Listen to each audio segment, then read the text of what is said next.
Hello, hello, hello. Today I want to talk about a research article I read about how researchers were trying to study 4chan. 4chan is like an online thread forum, kind of like think of Reddit, but a little bit more edgy. At least in the beginning. 4chan started off in 2003. It was a really good like anti-establishment, freedom of speech kind of place. And over time, it's very quickly, turned into an alt-right platform with a lot of hateful speech on it. And the researchers were trying to find out how much hateful speech is on the platform. More specifically, how much hateful speech is there in connection to the alternative right. And man, oh man, did they find some stuff. They found a lot of stuff, actually. A lot of bad stuff. Stuff that you wouldn't say is very good. And that's what I want to talk about today. Now, before we get into this, I do have to say, massive content advisory warning. I'm going to be saying things in this video that are not good, that are not Christ-like, that are not words that are not in the Bible, words that are very hateful, words that may insult you. I don't support any of those words. They're coming from 4chan, and the article also does not support any of those words. In this video, they will be said because I think that in order to hear like the punch and really get the gravity of what's being said, you need to hear. So I'm not going to censor any of it. Also, this isn't even the worst of it. The article cuts out a lot of things that they said. So yeah, fun. Let's get our toes wet in 4chan. So, ooh, that sounds crazy. Let's dip our toes in the lake that is 4chan. I hope not to drown, because oh my gosh, 4chan is a cluster. The main problem these researchers came across was that they couldn't find that line in the sand between a joke and hateful language. That's because 4chan mixes up the words they use, and they use basically an entirely different language than what we use. Yeah, it's English, but the way they use it is so divorced from reality that you could look at the most normal sentence of your life and think, oh, that's just a nice sentence. And it's the most hateful thing that you've ever read, and you'd have no idea. And you do have some more like outwardly aggressive things. For example, one of the responses to the thread was, study them like fucking animals. These snobbish pseudo-intellectuals deserve to be shot in the street. Well then, you may look at that and go, oh, this is edgy. It's just a dude voicing his frustrations. No one's going to get shot. They're not going to shoot people until you realize these same people are trying to dox the presenters and just the people in the audience who had no idea, just trying to learn, trying to dox them too so they could get their real life information and potentially harm them. But we're joking, right? Good one. So you have extreme examples, and you have your blatant hate speech that's on like every other platform. On this one, it's like 12%. But that 12% is only for hate speech that we recognize as hate speech. Like the obvious things that you look at and you go, hey, that's kind of hateful. Those, it doesn't really account for smart hatefulness. In this case, it's using basic words in ways that they were never meant to, so that the average person when looking at the sentence can't tell if it's an insult or just a normal sentence. And this affects new users too of the platform. Like a new user in the research thread said, on this graph, trash is a hate word. What in the fuck? Right up there with niggers. I suppose, what about poo? Someone didn't do their research. To which a more experienced user said, but trash is used to indicate racial animus here, Anon. Retard, on the other hand, is used to say that idea is the kind of idea a low intelligence person would have. Normies use stupid, dumb, foolish, idiot, etc. in the same way. Is there any sign English is evolving alternatives to calling ideas low intelligence? Why would it? We follow the kind of ideas a person who is smart would come up with. Training AI on data with massive categorization errors like thinking retard has something to do with mentally disabled people is, well, retarded. AI is going to change everything, but not with some hilarious blind spots. And you see, that's quote-unquote smart, hateful language. Using the word trash not as it's intended. Using basic language as the most heinous thing you can ever read. And to the outside world, to researchers, they wouldn't know. That's not in the hate database. Trash is in the hate database. But to understand it, you have to be knees deep in the community. And if you're that deep, you're already kind of there, buddy. You're already kind of in that water. Is it even that bad at that point? Well, yes. And we haven't even got to what they say. What did the people of 4chan have to say to this thread? Well, there were four main categories of responses. You had your commitment to free speech people. You had a superior standing people who thought they were better. There was a strong theme of like critiquing liberalism in any way, shape, or form. And finally trying to red pill people. 4chan loves to try to make people convert to the red pill. Or just like their ideology in general. So a lot of the threads went along something like 4chan is a hateful meme factory promoting free speech and needs to be shut down. Academic fags. These people are idiot savants that can't handle the bans. These people won't quit speaking their minds and forming their conclusions, motherfucker. This is literally what the whole conference would be. How can we stop independent thoughts from forming and being represented? How can we, you know what I'm saying? Today, class, we try to understand and define pure, unadulterated chaos in its natural form. Why do they continue to try? And you see, that's the thing. If you look at 4chan, you would think there's this Lovecraftian aura around it. There's this massive aura of, once you go in, man, you can't come out. What is that good? And they say these things. Like they actively say these things. For example, one of the dudes said, they will come here to study Poland and I'm staying here forever. There's no escape. Once you taste freedom of thought exchange, there's no going back. How to beat 4chan or how to study Poland? Come in, the water's fine. Come in, the water's fine, baby. No racism here. Just jokes. We're just joking. So let's talk about some racism. I'm stupid. Let's talk about some racism. Woo! So, let's talk about some really good jokes. Jokes. It's all jokes on here. All jokes on. No racism. No racism at all, unfortunately. No, absolutely not. In fact, the most popular responses to the thread were threats, such calls to actions, criticisms, and you guessed it, white supremacy, baby, but not racist. We're not racist. We're not racist over here, not at all. We just made up this caricature of a Jewish man.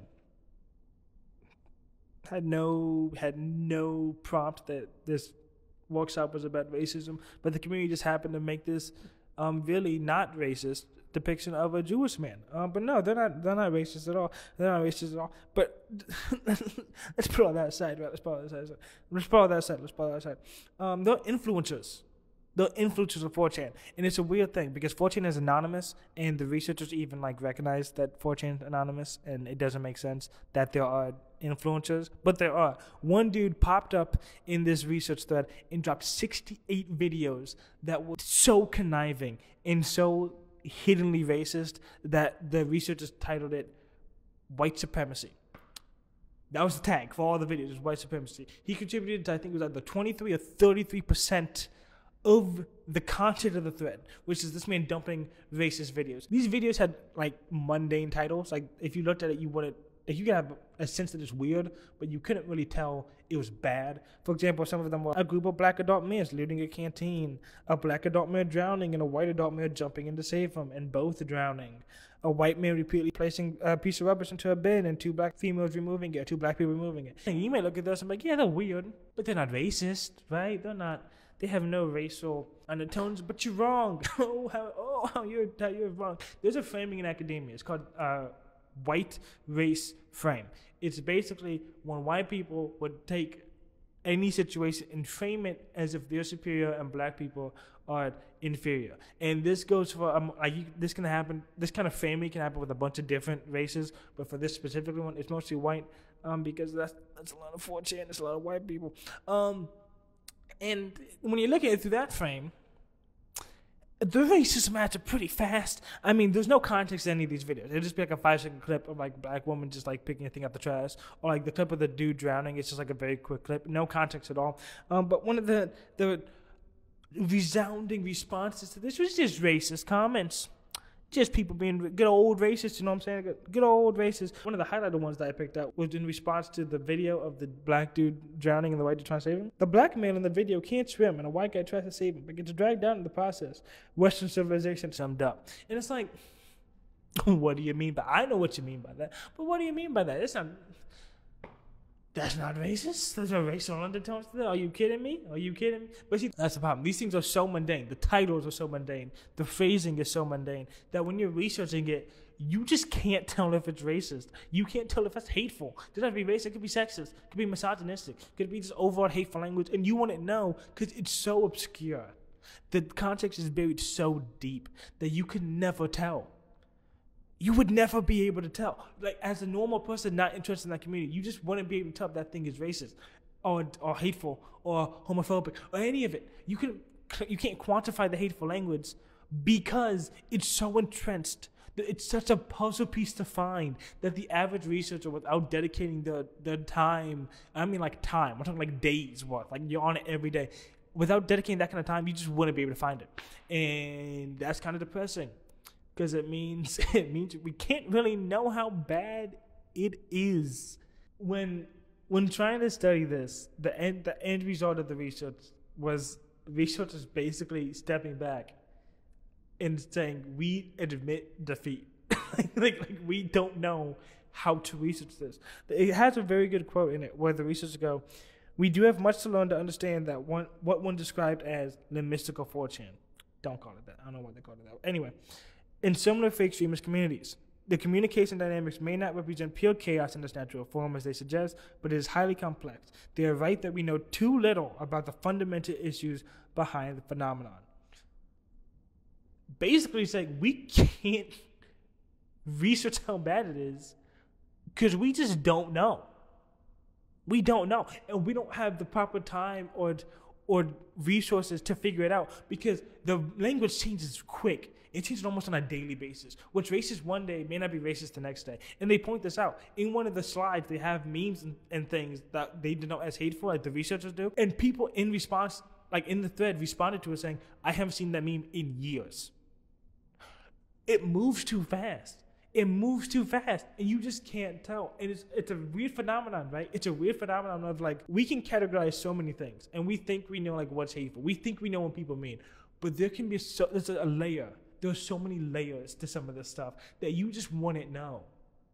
You wouldn't know. If someone called you trash, you just think, oh, I might look bad.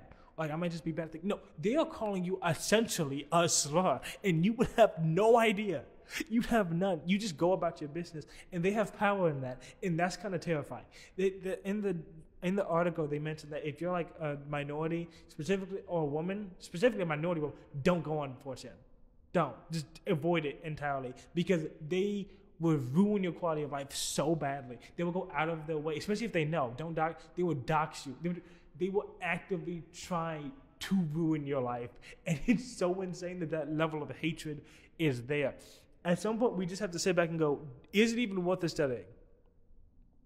Or do we just find solace in the fact that some communities are just so bad, we should just leave them in their dark corner? I know that's grim, and that's not the end process I thought I'd come to when making this video, but that truly is like, that may be the main goal. Because no one ever starts out being Paul. You don't start out this way on 4chan. You start off as someone making an edgy joke.